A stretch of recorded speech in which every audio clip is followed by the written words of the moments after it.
Bonjour. Nous vous remercions d'être venus. Donc, c'est une conférence organisée par les revues Éléments, dont je suis le responsable de publication, et la revue Rébellion. C'est sur un thème qui est toujours d'actualité parce que jamais résolu, le socialisme. Le mot socialisme aurait pu être mis au pluriel, car effectivement, il n'y a pas un socialisme, mais autant de socialisme qu'il y a de pays, de cultures et de peuples différents. Chacun organise le sien à sa façon. Donc, il va y avoir 3 interventions. David Lépée, Gauche et socialisme, le grand malentendu. Olivier François, la voie libertaire. Et Olivier Knouty, un combat socialiste pour le XXIe siècle. Donc, je cède la parole à David, qui va commencer sa conférence. Merci. Et une petite dédicace pour commencer à celui qui aurait dû être là ce soir, mais qui est remplacé au pied levé par Olivier, qui est notre ami Louis-Alexandre, qui n'a pas pu venir pour une très bonne raison, c'est qu'il attend des jumeaux qui sont arrivés un petit peu plus tôt que prévu, donc ça nous fait très plaisir, et c'est peut-être d'ailleurs la seule bonne excuse que nous aurions acceptée. Voilà.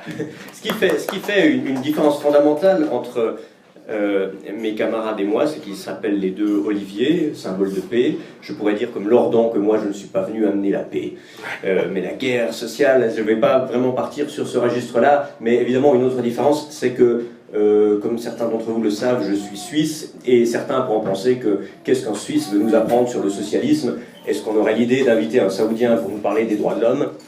Et non, c'est pas tout à fait pareil. Il y a en Suisse une longue tradition socialiste et syndicale, tout à fait comme en France. Je parlerai pas forcément de cette tradition nationale-là, on va brasser un petit peu plus large, mais il faut, disons, si je peux en profiter pour mettre bas certains préjugés sur les Suisses, ce n'est pas seulement un paradis fiscal, il y en a aujourd'hui beaucoup d'autres. J'ai un seul compte en banque et celui-ci n'est pas sur la liste de Panama. Donc ça me donne une petite légitimité pour parler quand même du socialisme. Donc je ne parlerai pas beaucoup de la Suisse, mais je vais quand même commencer par 2 exemples suisses qui sont suisses un petit peu par hasard, pour montrer un petit peu ce qui distingue, comme je me propose de vous l'entretenir, la gauche et le socialisme. Le premier exemple, et je vais le lire sous forme de devinette, est extrait d'un livre d'Aragon, d'un roman d'Aragon, Les Cloches de Bâle. Ça se passe à Bâle, donc en Suisse, en 1912. Je vais vous lire quelques phrases et on verra si vous trouvez de qui il s'agit. Donc c'est une description du roman, je cite. « C'étaient des centaines de jeunes gens en costume national. Imaginez des Guillaume Tell de 20 ans, marchant en foule avec le petit chapeau, la chemise aux manches larges, les bretelles vertes, le genou nu sortant de la culotte, l'arbalète au côté. Ils s'avançaient sous les cloches, archaïques comme une première offrande au dieu de la guerre. Ces héros d'opéra avaient l'air de marcher sous un tir de barrage d'artillerie. Ils s'avançaient au son perçant des filtres, jouant et gambadant. Derrière le cortège des Guillaume Tell venaient les jeunes filles, vêtues de blanc, avec des robes à l'antique, mêlant ainsi les époques et les mythologies. Les unes à pied, les autres sur des chars. Elles portaient des emblèmes pacifiques avec des colombes, des gerbes, des outils de carton. Presque toutes avaient leurs cheveux épars.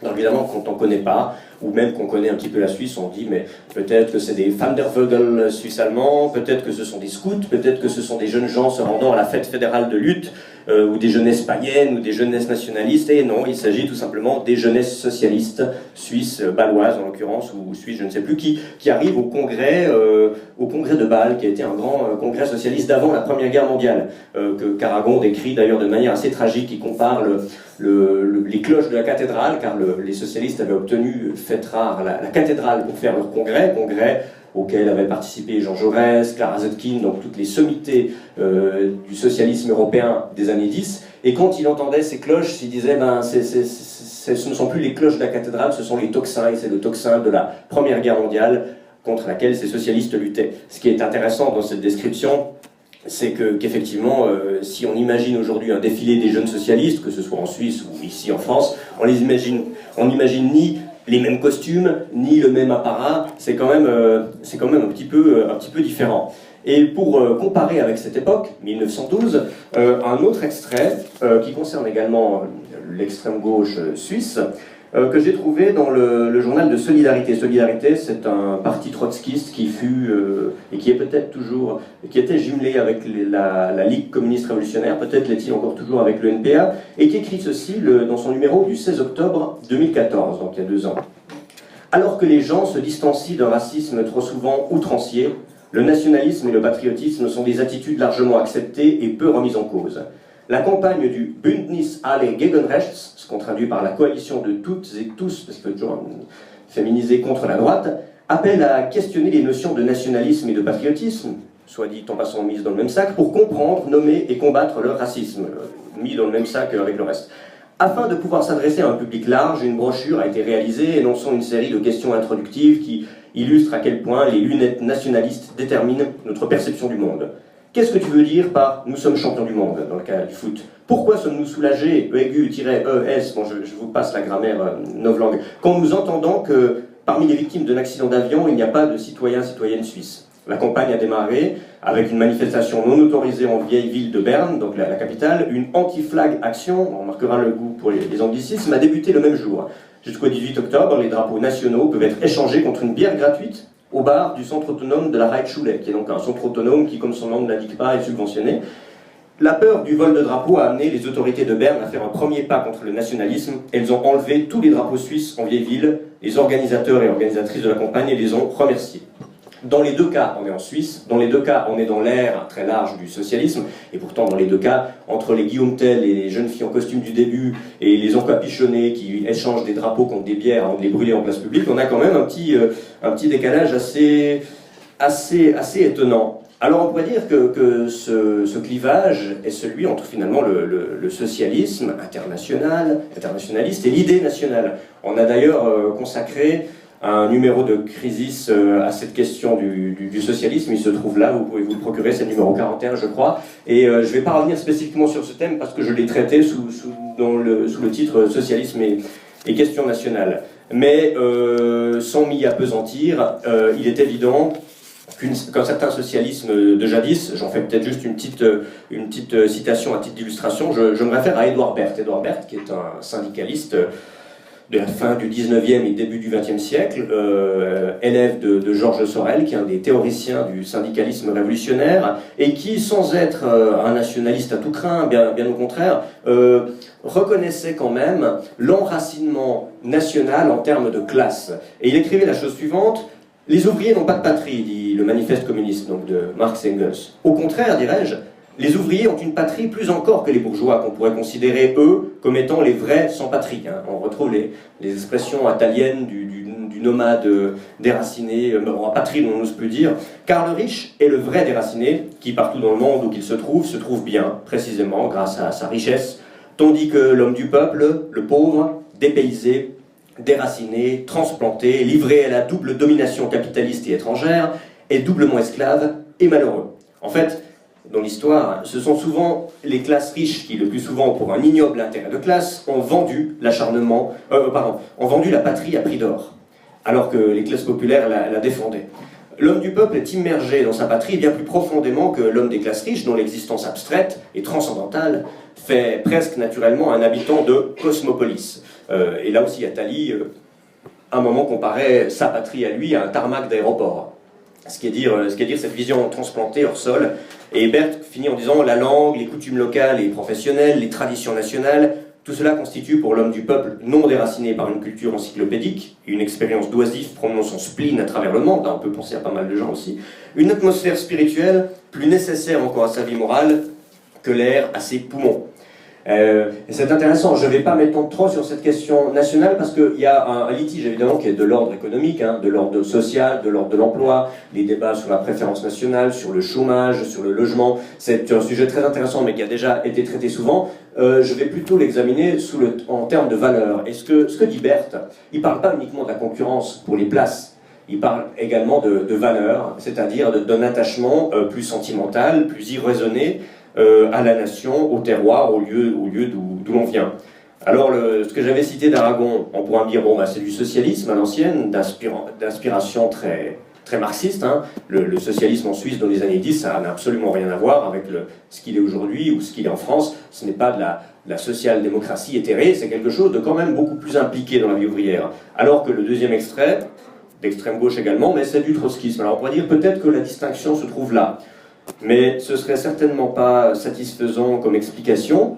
De même qu'on pourrait dire c'est du gauchisme, mais gauchisme aujourd'hui, qu'est-ce que ça veut dire? C'est un sens très précis. Je ne sais pas si Lénine est à l'origine de ce terme, mais en tout cas c'est lui qui l'a popularisé, qui l'a fait connaître à travers un pamphlet sorti à l'époque qui s'appelait « La maladie infantile du communisme ». Et évidemment, dans sa bouche, ce n'était pas du tout un compliment, bien au contraire. Dans la Russie de son époque, ce qu'il appelait le gauchisme, c'était les aventuriers de la Révolution qui finalement prenaient des risques inconsidérés sans penser au prix que pourraient en payer les classes populaires et qui n'avaient pas le sens tactique, ce fameux sens léniniste, hein, inspiré lui-même par d'autres sources, pour pouvoir prendre le pouvoir. Et ça pouvait recouvrir à la fois les anarchistes à l'époque ou même les nationaux-bolcheviques ou des gens qu'aujourd'hui on ne mettrait pas forcément dans le même panier. Et c'est une catégorie qui est toujours opérante. Seulement, comme plus personne n'en connaît le sens, c'est difficile d'en parler. Moi qui ai fréquenté l'extrême gauche, j'ai fréquenté des gens qui se revendiquent gauchistes sans savoir à quel point c'est une insulte pour choquer les bourgeois qui acceptent cette étiquette parce qu'ils sont aussi incultes que leurs fils dénaturés qui de toute façon sont issus de la même classe et de la même culture sociale. Donc je ne pense pas que la distinction entre gauche et socialisme soit à chercher du côté du gauchisme ou du côté des chapelles. On va simplifier les choses. Déjà commençons par redéfinir la gauche historiquement très brièvement. Alors, l'origine du terme, du mot en France, apparaît durant la Révolution française. C'est, pour faire bref, ce qui a opposé les montagnards aux girondins, c'est-à-dire la gauche républicaine à la droite républicaine. Tout ça se passe d'ailleurs dans le strict cadre de la République. Si vous entendez parler de royalistes taxés d'extrême droite, il y a eu une histoire de droite du royalisme post-révolutionnaire avec des légitimistes, des gens comme ça, mais au final, ce sont des gens qui surtout sont hors de ce cadre. Bon, de manière générale, quand vous entendez que quelqu'un est taxé d'extrême droite, réfléchissez un petit peu, hein, qu'il soit royaliste, républicain, ça c'est un principe de précaution. Donc l'origine c'était ça. Comment a été définie la gauche et la droite à l'époque? J'ai retenu 4 critères, il y en a beaucoup, mais ceux-ci sont un petit peu étonnants, parce que c'est pas forcément, ça décadre à la fois avec l'histoire du 19e, de celle du 20e et de celle d'aujourd'hui. Alors il y a deux considérations vraiment qui sont événementielles. C'est le vote sur la mort du roi Louis XVI. Il y a eu une division, pas forcément une division nette, mais quand même assez marquée entre le vote des conventionnels de gauche et les votes de conventionnels de droite. Les premiers appelant à l'exécution du roi, les autres appelant souvent à un sursis. Il y a des nuances à faire, mais d'une manière générale, la gauche était plus radicale, était plus radicalement régicide que la droite. Ça, c'est vraiment, il ne faut pas en tirer forcément un sens philosophique sur le long terme. C'est un événement. Un autre événement, c'est le procès de Jean-Paul Marat, qui est passé devant le tribunal révolutionnaire et qui est passé pour justifier d'ailleurs la création du tribunal révolutionnaire, qui a été absous par la gauche et condamné par la droite, et comme la gauche dominait à ce moment-là, il a été finalement absous. Mais 2 critères beaucoup plus intéressants, c'est le statut pendant la révolution de la guerre et le statut de la religion.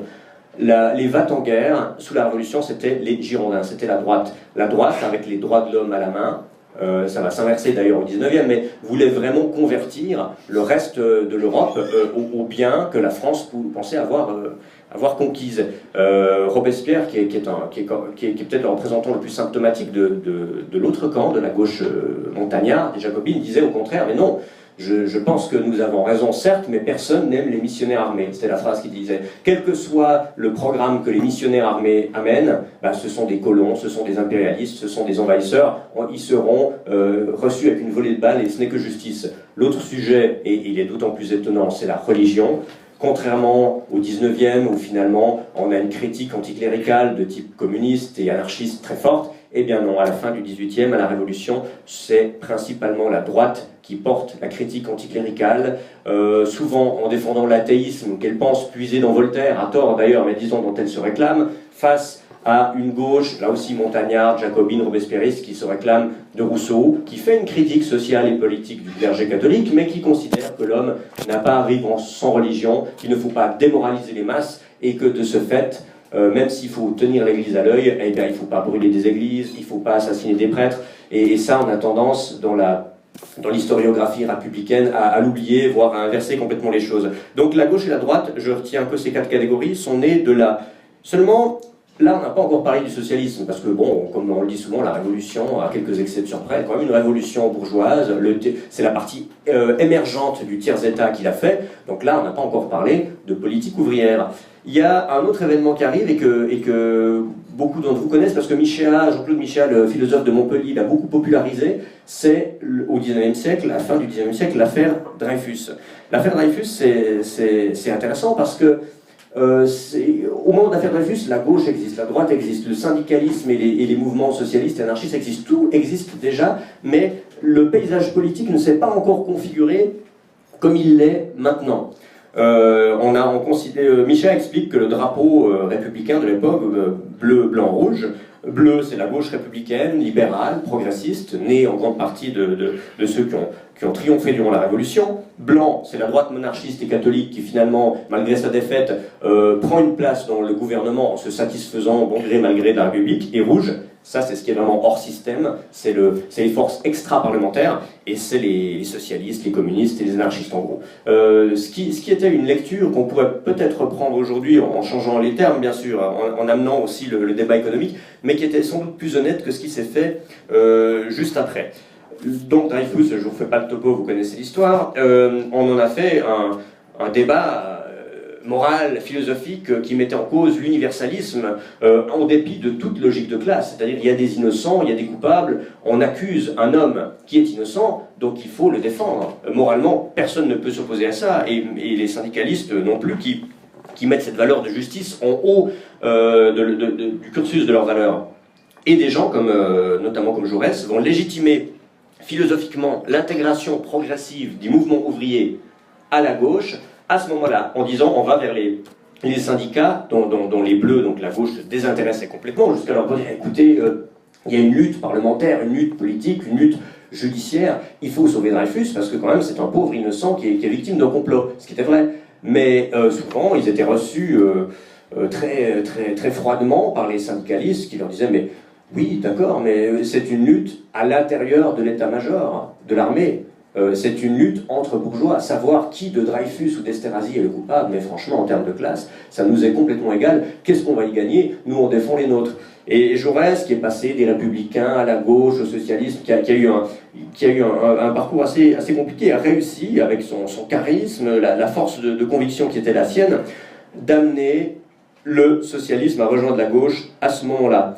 Mais quelques temps avant, c'est allé très vite, dans un manifeste socialiste qui était co-signé par Jules Guesde, mais aussi par Jaurès, on lit cette phrase « Prolétaires, ne vous enrôlez dans aucun clan de cette guerre civile bourgeoise ». Le terme est intéressant, guerre civile bourgeoise, c'est-à-dire que tout ça ne nous regarde pas. Et puis les anarchistes étaient peut-être encore plus radicaux par rapport à ça, d'ailleurs ici ils ne sont pas tous ralliés.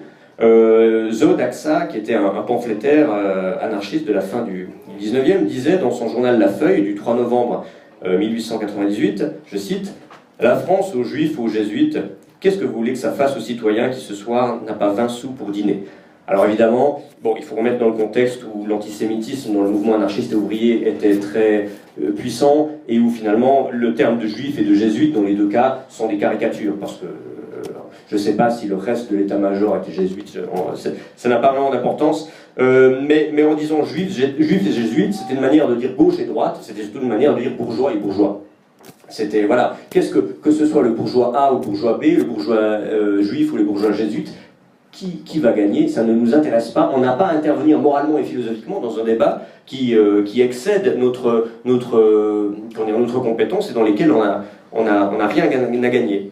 Et ils avaient effectivement quelques raisons d'en vouloir à la gauche, parce que pendant la Commune, qui était un événement socialiste, alors du coup pas un événement de gauche, on pense évidemment à Thiers, aussi à toute une partie de la gauche renégate, comme on le dirait aujourd'hui, mais beaucoup de grandes plumes de gauche, Émile Zola, qui ensuite va essayer de sauver son honneur dans l'affaire Dreyfus, Georges Sand, ou Gustave Flaubert, qui comparait la Commune au Moyen-Âge à une espèce, non pas une révolution vers le progrès, mais à une espèce de retour de la barbarie archaïque.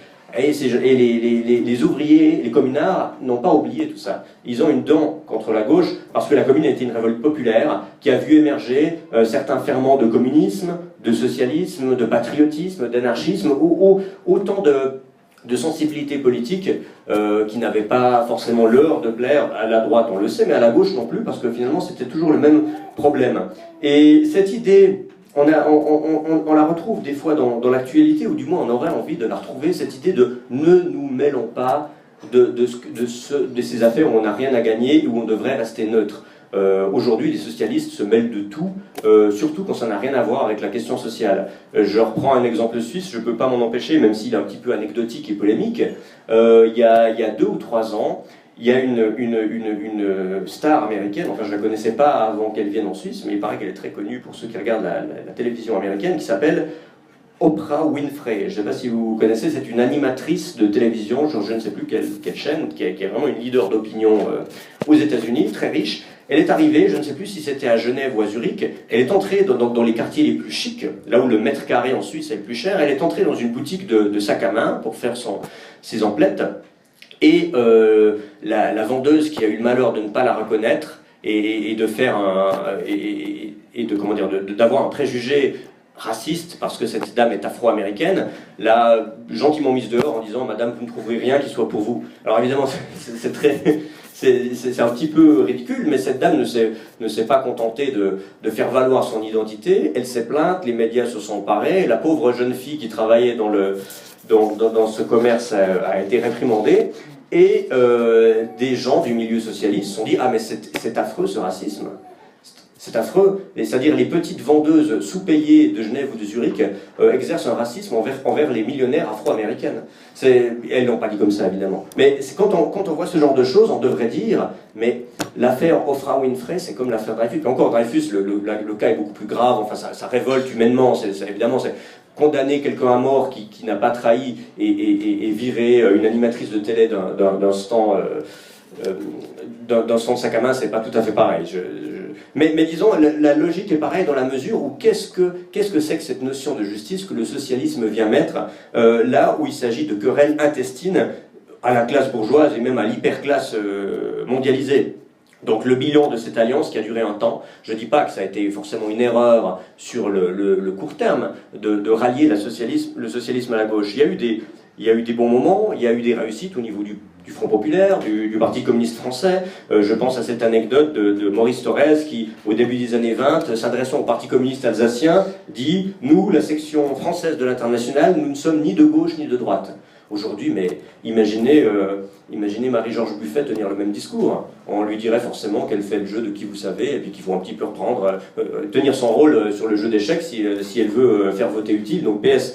Mais à l'époque, je ne sais pas si ça a apparu comme une provocation ou pas, parce que Thorez est un filou aussi, mais il était cohérent philosophiquement, il était tout à fait cohérent. Quand on dit, et on le lit parfois dans certains livres, que Marx, Proudhon, Bakounine étaient des gens de gauche, c'est faux. C'est une erreur, c'est une illusion rétrospective. Il suffit d'ailleurs de lire la correspondance de Marx pour voir quand il utilisait contre un de ses camarades ou un de ses adversaires le mot gauche ou de gauche, il ne parlait pas de gauchiste en tout cas, mais c'était pas très aimable. Ça voulait dire que ce camarade ouvrier, que ce camarade syndicaliste frayait avec la bourgeoisie progressiste qu'il allait être récupéré, qu'il fallait s'en méfier. C'était vraiment pas un compliment.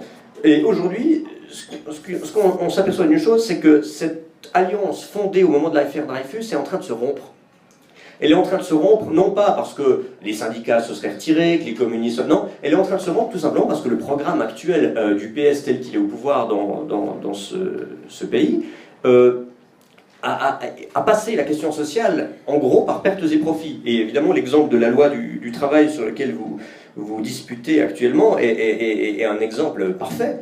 Et à ce moment-là, cette rupture, elle se fait discrètement, c'est-à-dire, voilà, à la fin du 19e siècle, la gauche a eu besoin des mouvements socialistes pour son combat politicien contre la droite, contre l'ancien monde. Maintenant, je ne sais pas si on a encore besoin, mais en tout cas, elle est trahie, et ça date de quelques décennies, hein, c'est pas aujourd'hui que ça arrive, mais elle est trahie complètement, et une fois que la gauche revient au pouvoir, eh ben, cette trahison est encore plus entière, on le voit.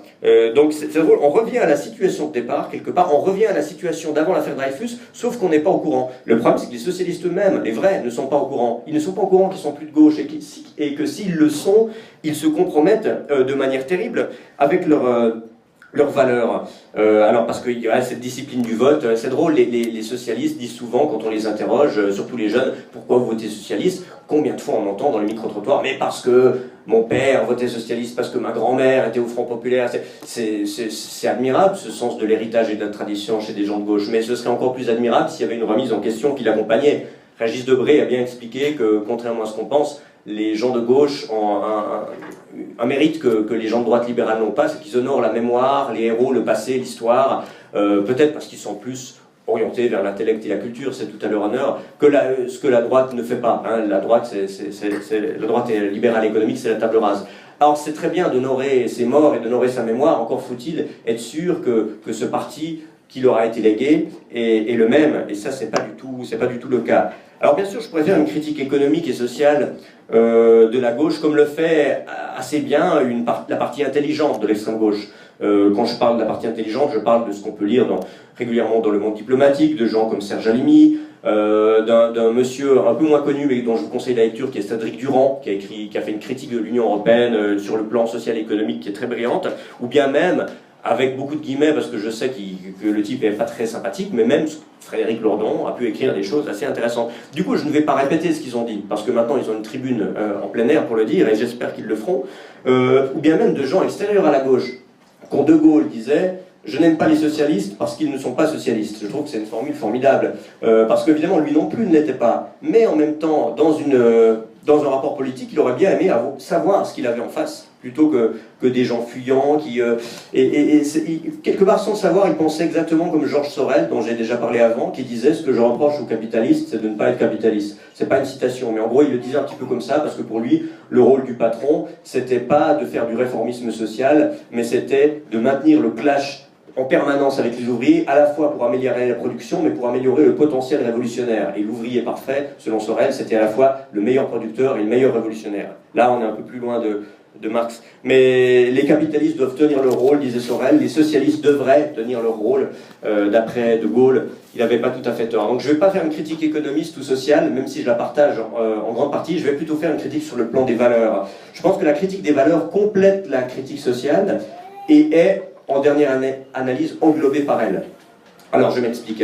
En sciences politiques, on a un terme qui a été théorisé souvent par des sociologues anglo-saxons, je ne parle pas très bien l'anglo-saxon, mais ils appellent ça les value-oriented, c'est-à-dire les idéologies ou les pensées politiques dans lesquelles il y a un primat des valeurs morales ou philosophiques en opposition aux politiques de la gouvernance. On oppose gouvernement, gouvernance, l'administration des choses, la gouvernance des hommes, ou de la gestion. Et il est vrai que la droite libérale, on parle à une vision gestionnaire, c'est le fameux symbole du panier de la ménagère. Combien de fois on entend ça en disant « Ah ben voilà, on a tant d'argent, il n'y a pas 2000 manières d'affecter un financement public, il y a une seule manière. » Et dire qu'il y a une seule manière, c'est une manière de dire qu'il n'y a pas de liberté politique pour faire des choix quand on a le pouvoir, mais qu'en gros, on a un système de comptabilité qui nous oblige à faire d'une manière ou d'une autre. La gauche a au moins cet avantage sur la droite, selon moi, de ne pas être dans cette rigidité gestionnaire. Et la gauche est orientée par les valeurs, comme on dit en anglais. Le socialisme aussi. C'est leur point commun, c'est peut-être le seul, parce que finalement les valeurs qui les orientent ne sont pas les mêmes. La gauche actuelle, telle qu'elle est au pouvoir, est une gauche libérale, et pas besoin de démontrer cette chose-là, je pense, surtout depuis Macron et son mouvement En Marche. Mais c'est une gauche libérale qui s'enrobe de valeurs parce qu'elle n'a pas le cynisme de son ennemi de droite. S'il fallait faire un bref bilan entre Sarkozy et Hollande, et je le dis vraiment en toute humilité en voyant les choses de l'extérieur, donc peut-être que je ne me rends pas bien compte, j'ai l'impression que dans la droite sarkozyste, il y avait un cynisme de type berlusconien, c'est le type qui voulait gérer l'État comme une entreprise. Hollande fait un petit peu près pareil en y mettant les formes, mais en plus il y met de l'idéologie. Parce que finalement, en dehors de la loi du travail, en dehors des problèmes sociaux, en dehors du problème des bonnets rouges, de la Bretagne, de tout ce qui s'est passé, il y a une autre série de polémiques qui n'étaient pas directement connectées à la question économique, mais qui étaient liées au ministre qu'il a mis en place et qui voulait réformer des questions culturelles, sociétales, dirait-on, que ce soit Taubira, que ce soit Madame Naki Kosciusko, mais on va l'appeler NKM, parce que les gens que j'aime pas, souvent, ils ont 3 lettres, un BHL, NKM, GSK, ça marche bien en général. Donc, que ce soit le mariage pour tous, la théorie du genre, la réforme des manuels scolaires, je pense notamment à la réforme des programmes discutoires, ça ne touche pas directement au portefeuille du travailleur, de l'ouvrier, mais ça a quand même mobilisé les gens contre ça. Et du coup, je me demande ce qui est le plus dangereux. Moi, au moment où Sarkozy est au pouvoir, je me dis peut-être que la gauche, aussi corrompue soit-elle, va peut-être un petit peu atténuer la violence du capital. Mais si c'est pour l'atténuer si peu, en rajoutant en plus des convictions idéologiques, c'est triste de dire que de faire l'éloge de Sarkozy en disant au moins cet homme n'avait pas de conviction. mais quand on voit les convictions qui sont mises en place par le gouvernement actuel, on peut vraiment se poser la question. C'est-à-dire que la gauche et la droite sont vicieuses, mais leurs vices ne sont pas les mêmes. Je pense que le vice de la gauche, c'est le puritanisme, et le vice de la droite, c'est l'opportunisme. Je vais me permettre de citer Jacques Julliard, donc historien, grand spécialiste de la gauche, qui a accordé il y a quelques mois un entretien à la revue Éléments, et qui explique: sous la reine Victoria, il y avait des mots interdits parce qu'ils évoquaient indirectement le sexe. La gauche est devenue, dans sa manière de penser et de parler, victorienne. Cela se traduit par des batailles de vocabulaire, des mots qu'on ne peut plus employer. Dans un tel climat, le simple désir de respirer librement éloigne de la gauche un certain nombre d'intellectuels. Et ce qui est significatif, c'est que ce sont eux qui obtiennent en librairie les succès les plus extraordinaires. Cette perte de l'hégémonie intellectuelle devrait tout de même amener la gauche à s'interroger. Et ça, c'est vrai, la gauche n'est pas plus bête que d'autres. Elle a produit dans l'histoire des intellectuels brillants, qu'on aime ou qu'on n'aime pas, mais dont on doit reconnaître un certain intérêt. Aujourd'hui, elle en produit toujours, mais quand elle en produit et que ceci s'exprime, elle finit par les excommunier, ou alors ils partent tout seuls. C'est très embêtant pour l'ADN, pour la vitalité de la gauche. Et ça, c'est ce que j'appelle le puritanisme. La droite libérale, elle n'est pas vraiment plus intelligente, seulement elle est plus opportuniste, donc elle est plus souple sur les valeurs. Finalement, la droite libérale est neutre. Si ça l'arrange d'être progressiste, elle le sera. Si ça l'arrange d'une manière populiste de brosser les conservateurs ou les réactionnaires dans le sens du poil, elle le fera aussi. Pour vous donner un exemple, j'étais hier avec une jeune personne sympathique que je ne nommerai pas et qui écrit dans le Figaro. Et qui écrit des choses assez dures contre le libéralisme et contre ce qu'elle appelle, comme Kluskar, comme Michéa, comme nous, le libéralisme libertaire. Et elle n'est pas la seule. Il y a aussi, je pense par exemple à Natacha Polony, donc c'est pas d'elle dont je parlais, qui est aussi une antilibérale du Figaro. Moi je m'en réjouis parce que plus il y a des antilibéraux partout et plus je suis content. Mais je lui demandais, mais finalement, que fait le Figaro ? Que fait le MEDEF? Que fait Dassault? Comment ces gens peuvent tolérer, dans le journal du patronat, des intérêts économiques, comment peuvent-ils tolérer que s'expriment ces opinions philosophiques, certes, mais qui attaquent le libéralisme? Alors que ces personnes-là, ou d'autres, pourraient aussi, je pense, avoir, par exemple, une tribune, je ne sais pas, dans l'Humanité Dimanche ou ailleurs, une tribune économique, qui parlerait, par exemple, du problème des délocalisations, du problème de la précarité. Seulement, elles ne seront, ou ils ne seront, jamais invités là, parce que la gauche les rejette par puritanisme, et que la droite les accueille par opportunisme. Je ne sais pas s'il y a un vice meilleur que l'autre, mais en tout cas, moi je pense qu'il faut prendre les tribunes là où elles sont, hein, de manière pragmatique. Seulement, évidemment, il faut pas penser, je pense que c'est ni le Figaro ni Valeurs Actuelles qui va mener la révolution contre le capital. Seulement, non mais seulement c'est drôle de dire, mais tiens, ils sont prêts à tout. Ces gens sont prêts à offrir des tribunes. Comme disait Mao disait, les capitalistes sont tellement avides qu'ils vont vendre la corde ils vont nous vendre la corde avec laquelle on va les pendre. En lisant le Figaro certains jours, j'ai un petit peu cette impression-là. Et donc effectivement c'est sur la gauche, c'est sur les valeurs que la gauche s'oppose au socialisme et principalement aux valeurs populaires. Je prends un exemple, là aussi je reviens au 19e parce que j'ai toujours l'impression que les choses étaient plus claires au 19e. Dans les cahiers du Cercle Proudhon, qui est une aventure historique un peu anecdotique mais très intéressante, qui a vu la réunion des syndicalistes révolutionnaires, adeptes de Sorel dont j'ai parlé, et de l'Action française. sur une ligne ouvriériste, anti-républicaine, anti-bourgeoise. Un auteur assez peu connu qui s'appelle Albert Vincent, en 1912, écrit la chose suivante. Il écrit « Pourquoi le syndiqué suspecterait-il le politicien socialiste et l'anarchiste ?» Aujourd'hui, dans ce que je dis, on dirait le politicien de gauche, tout simplement. Il n'a rien contre eux. Ils ont gagné sa confiance en prononçant d'abord un certain nombre de paroles anticapitalistes qu'il sait justes. Bien disposé, il écoute avec intérêt la suite du discours qu'on lui tient. Il apprend ainsi que la morale est tout simplement un ensemble de préjugés hypocrites contre lesquels il est bien de se révolter. Que la famille a évolué et évoluera encore. Qu'avoir des enfants, c'est faire le jeu des capitalistes. Que les liens du mariage sont de pesantes chaînes. Que l'être vraiment libre, vraiment fort, ne doit pas craindre de rompre. Cet enseignement qui réussit n'a, remarquez-le, rien de prolétarien.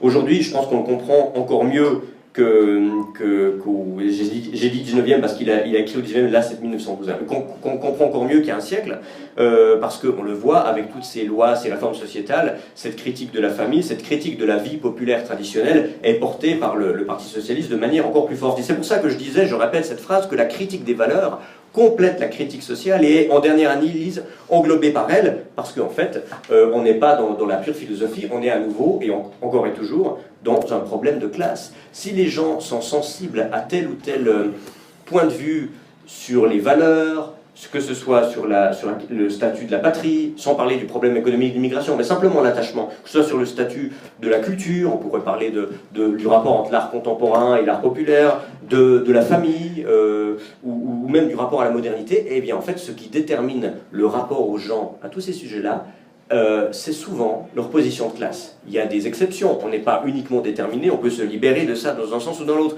mais c'est souvent de ça. Et le fait est que le PS, la gauche, sur ces sujets-là, va systématiquement défendre et illustrer le point de vue des classes les plus aisées. Jean-Claude Michéa, dont je parlais avant, qui est quand même une de mes figures de référence, dans un livre qui s'appelle « La gauche et le peuple », titre qui met en avant cette opposition, écrit « En reprenant naïvement à son compte le libéralisme culturel des nouvelles classes moyennes urbaines, dont elle ne perçoit toujours pas le lien avec la dynamique du capital, cette gauche de la gauche, parce que c'est valable aussi pour eux, ne peut que heurter de front la sensibilité profonde de ces classes populaires qui, elles, ont à vivre en permanence sous le feu de l'ennemi. » Alors ce rapport cette différence de rapport au danger, il peut être vu sous le problème de l'insécurité, qui est lié directement au fait du quartier où on habite, du rapport un petit peu distinct qu'on peut avoir avec la diversité, l'immigration, la désaffection des services publics, tout ça évidemment, selon qu'on habite. Je ne peux pas parler de géographie parisienne parce que je ne la maîtrise pas, mais j'ai quand même assez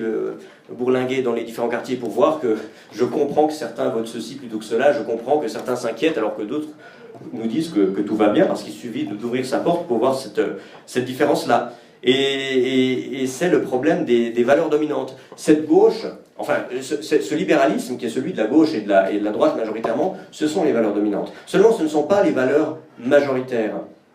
Marx disait que, dans le manifeste, que les idées dominantes d'une époque n'ont jamais été les idées de la classe dominante. Ça dépend ce qu'on entend justement par dominante. Aujourd'hui, on a une pensée unique. Ça, c'est vrai. Cette pensée unique, ça ne veut pas dire qu'elle est unique dans toutes les têtes. On n'est pas des clones, on ne pense pas tous de la même manière. Mais quand vous entendez toujours les mêmes opinions défendues par les éditorialistes de la gauche à la droite, les médias, les plateaux télé, vous avez l'impression qu'il y a une pensée unique, et dès que vous allez dans la rue, vous avez l'impression que c'est inversement proportionnel à ce que pensent les gens. Donc il ne faut pas tomber dans ce piège, il faut faire une petite distinction lexicale, parce que quand certains auteurs non conformes, les rares fois où ils sont invités sur des plateaux télé, on leur dit toujours « Oui, mais arrêtez de jouer au martyr, de quoi vous plaignez-vous, regardez, votre livre se vend bien, tout le monde est d'accord avec vous, c'est vous qui avez gagné. » Eh bien, si c'était nous qui avions gagné, pour prendre le « nous » au sens très large, comment se ferait-il que le gouvernement, l'ensemble des partis et l'ensemble des médias tentent toujours à défendre le discours contraire? C'est le paradoxe de la gauche. Aujourd'hui, le Sénat, l'Assemblée nationale, en grande partie la présidence de la République est passée à gauche avec l'arrivée au pouvoir de Hollande. La gauche a gagné sur tous les plans, sauf sur un plan essentiel qui est le plan des idées. Et comme en France, on élit beaucoup, mais on vote peu, et ben ça se voit pas forcément dans les urnes. Il y a un petit livre que je vous conseille, qui est le livre de Gaël Brustier, qui est un type qui est proche du socialisme et qui défend Gramsci, et qui rappelle qu'au congrès de Poitiers du PS, qui a eu lieu en juin 2015, le Parti socialiste lui-même a reconnu qu'il n'était plus en situation d'hégémonie culturelle. Et chez Gramsci, l'hégémonie, c'est l'idéologie plus le sens commun. Et effectivement, l'idéologie, elle est amenée d'en haut et elle trouve peu d'écho dans le sens commun. On a le lobby lié au PS Terra Nova qui appelle à une nouvelle coalition historique de la gauche, mais sans les classes populaires. Elles ont été remplacées par des peuples élus de substitution au prolétariat. Des prolétariats de substitution, que ce soit des groupes sociologiques qui n'ont pas vraiment de sens politique, comme les jeunes, les femmes, les minorités sexuelles, ou alors des groupes sociaux comme les immigrés qui voudraient voir se substituer au prolétariat traditionnel. Eux-mêmes disent d'ailleurs qu'il faut faire valoir les valeurs européennes contre ce qu'ils appellent les valeurs populaires et nationales. Ils les mettent en équivalence, ce qui est assez juste, mais ce qui montre dialectiquement où ils se placent, en prétendant lutter contre toutes les discriminations, sauf bien sûr, dernier tabou, les discriminations de classe, qui sont passées à la corbeille. Alors évidemment, on peut comprendre une certaine gauche, notamment une certaine gauche, qui a une réticence autour des valeurs, parce que les valeurs peuvent être un piège.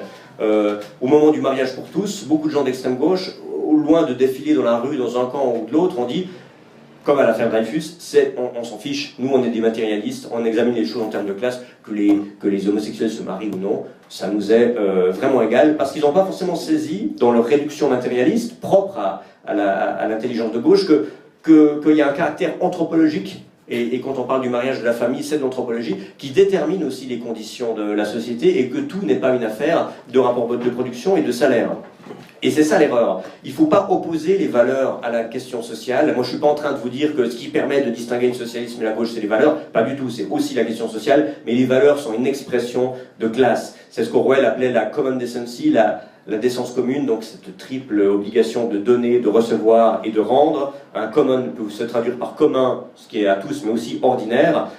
Et ça existe. Je prends un exemple, je me souviens, il y a quelques mois ou quelques années, sur Internet, était diffusée une photo de Bernard-Henri Lévy dans sa villa marocaine. Enfin, on disait, Paris Match, il disait maison, pudiquement, c'est un palais, hein, on le voit clairement sur la photo, avec sa compagne. Et il était devant des colonnes d'art traditionnel avec une piscine au milieu, il était sur un espèce de canapé, torse nu, elle levée comme une chatte évanouie sur son corps dépoitraillé. Et ce qu'on voyait, c'est que non seulement évidemment pour un homme qui se revendique de gauche, hein, même si dans son fameux livre Un grand cadavre à l'avant-renverse, il a avoué Éric Nolot, je crois, l'interroger que ah oui, la question sociale, j'ai oublié de la traiter. C'est vrai que j'écris 200 pages sur la gauche, mais en tant qu'homme de gauche, il y a une indécence sociale, au sens où Orwell disait c'est indécent, mais en plus il y a une indécence.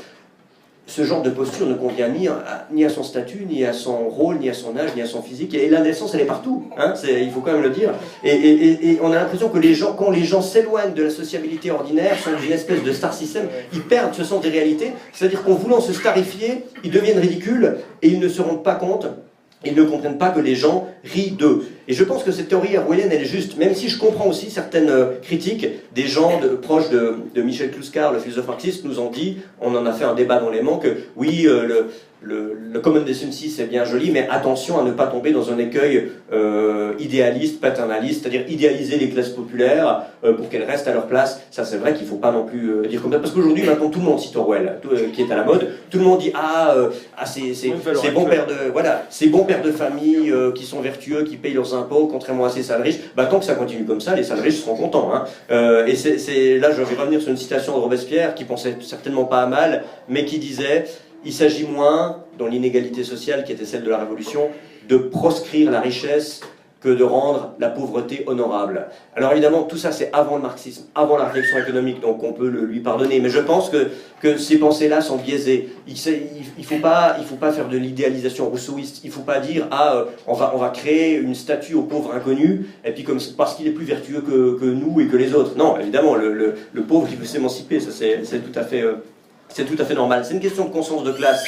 Aujourd'hui, c'est pas parce que les classes existent par elles-mêmes, hein, il suffit de voir des fiches de salaire, qu'elles existent pour autant pour elles-mêmes. L'identité de classe ne doit pas être une résignation sociale. Et Sorel, lui, faisait intervenir le sentiment de l'honneur, donc le socialisme comme morale, comme valeur, quand on voit la polémique récente concernant les commémorations de Verdun, donc avec ce rappeur qui vient qui vient se produire, et ensuite ceux qui s'opposent à sa venue sont obligés de se justifier. Sont obligés de justifier que c'est pas par racisme qu'ils s'y opposent. Ça, c'est quand même le comble. Le fait de devoir aller jusqu'à justifier l'évidence, c'est-à-dire la question de la décence. Genre, ça ne se fait pas. On ne fait pas du breakdance sur un charnier, ça ne se fait pas. Et de la part de ceux qui veulent le faire venir, c'est-à-dire de la gauche, en même temps, il y a ce chantage au racisme envers ceux qui s'y opposent, mais il y a une vision paternaliste de ce pauvre rappeur sur lequel j'ai pas envie de jeter la bière, parce que je connais ses textes, je l'ai écouté, c'est quelqu'un de très bête. Je veux dire, il a quand même créé un groupe qui s'appelle Section d'Assaut. Alors pour fêter une bataille contre l'Allemagne, c'est un peu moyen. Son homophobie et son antisémitisme, il comprenait pas le sens des mots, donc on va pas lui en faire un procès, mais c'est quand même pas terrible sur le CV quand on est soutenu par le PS. Et tout ça, mais ça on le lui pardonne parce qu'on sous-entend qu'un rappeur, un basketteur, tous ces gens qui sont formés dans les MJC et puis qu'on veut surtout pas intégrer à la réussite sociale, ça va, eux ils peuvent le dire, et de toute façon on les maintient sous notre coupe. Et évidemment, les gens, qui soient de gauche ou de droite, qui se sont révoltés contre cette provocation, se sont révoltés au nom de valeurs. Et moi j'appellerais ça au nom de valeurs socialistes. Parce que le libéralisme est une totalité, hein, c'est pas évidemment, on ne parle pas que du capitalisme, mais de l'ensemble de ses émanations, de ses expressions. Donc du coup, pour lutter contre le libéralisme, il faut créer un système aussi qui prenne en compte l'ensemble de ces choses-là comme fait social total. Michéa disait que le clivage gauche-droite, c'était le lit de Procuste de la philosophie des Lumières. Hein. Procuste, dans l'Antiquité, c'est ce psychopathe qui arrêtait les gens sur les chemins, qui les mettait sur un lit. S'ils étaient trop petits pour toucher le pied et le crâne, il les attirait avec un mécanisme sadique, et s'ils étaient trop longs, il les coupait. Et effectivement, si vous voulez aujourd'hui participer à cette hémiplégie, c'est-à-dire vous réclamer de gauche ou de droite, ben vous serez obligé de vous mettre sur le lit de Procuste. Et pour terminer, je vais vous raconter une anecdote qui m'est arrivée aujourd'hui avec quelques amis ici. On a participé ou assisté à 2 événements de type socialiste. Le matin, on est allé au Père-Lachaise, au Mur des Fédérés, pour rendre hommage aux martyrs de la Commune, hein, puisque ces jours-là, entre le 21 et le 23, je crois, c'est le moment où les derniers résistants communards se sont fait fusiller par les troupes versaillaises. Donc c'était un moment assez solennel, c'est quelque chose qui, en tout cas dans mon panthéon personnel, a une importance. Et après, on est allé à la place de la République pour voir un peu Nuit debout. Moi, j'en avais jamais entendu parler, donc je voulais voir de mes propres yeux. Il y avait des choses intéressantes, mais bon, dès que vous laissez la gauche en faire à sa tête, à la fois, il y aura des banderoles qui vont appeler les... c'était quoi, pas les palefreniers, ça n'existe plus, mais je ne sais plus quel métier, les tailleurs de pierre, oui, ça y est, on a toujours, les tailleurs du pierre à se mettre en grève, et en même temps, on a des ateliers non mixtes où il faut présenter son organe avant d'être incorporé, ou des séminaires vegan. Bon, ça mange pas de pain, enfin ça mange pas de viande, surtout maintenant, et là, on voyait à la fois le côté mouvement social que je serais prêt à soutenir s'il donne quelque chose, et on voyait le côté socialiste et le côté gauche, et on voyait que ça allait pas très bien ensemble, et que si le côté gauche l'emportait, les gens n'allaient pas venir parce qu'ils diraient mais qu'est-ce que c'est encore. En plus il y a l'idée des défilés de mode, hein. Les gens viennent montrer leurs costumes, leurs machins, leurs blousons de cuir, ils prennent des selfies avec un panneau contre Monsanto pour pouvoir le Facebooker. J'ai peur malheureusement, comme en 68 et comme lors d'autres événements, que ce soit l'image de gauche qui l'emporte dans le mouvement social, et à ce moment-là, elle risque de ne pas être soutenue par les classes populaires qui ont le plus à souffrir, et de la loi du travail qui va s'appliquer sans doute, et de ce que Macron et Hollande préparent. Et en arrivant à la station métro République, ce qui m'a frappé, c'était peut-être un hasard que cette affiche soit à cette station, elle est ailleurs aussi, mais c'était une publicité pour cet établissement bancaire. Moi je ne suis pas français, vous allez me rafraîchir la mémoire, qui a un petit écureuil en symbole. Comment ça s'appelle? La caisse d'épargne, voilà. Alors on voyait une jeune femme les bras croisés dans une posture de défi quasiment révolutionnaire, avec le slogan « Si vous aimez les projets coopératifs, le nôtre a déjà 200 ans ». Alors je ne connais pas l'histoire de la caisse d'épargne, mais de voir à quel point tout d'un coup finalement revenir à l'autonomie, à l'autogestion, à la coopération devenait à la mode et pouvait être récupéré par le capital, prouve que Nuit debout, à qui je souhaite le meilleur malgré tout, a quand même quelques soucis à se faire si elle n'arrive pas à distinguer sur le plan social, certes, mais aussi sur le plan des valeurs, ce qui distingue la gauche et le socialisme. Je vous remercie de votre attention.